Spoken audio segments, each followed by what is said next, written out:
مورخین لکھتے ہیں کہ کوفے کے فقیر و نادار لوگ 19 رمضان سے لے کر پریشان تھے کہ ہمیں روزانہ رات کے پہر آ کر اپنے ہاتھوں سے کھانا کھلانے والا کیوں نہیں آیا۔ انہیں یہ خبر نہیں تھی کہ ان کا مسیحا سر پر کاری ضرب کھا کر شدید زخمی ہو گیا ہے،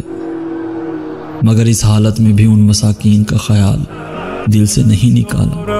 اور جاتے جاتے اپنے فرزندوں کو وصیت کرتا جا رہا ہے کہ میرے بعد یتیموں کا خیال رکھنا،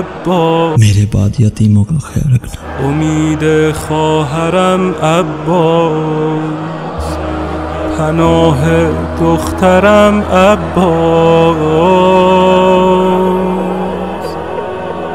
چه سان نعش تو بردارم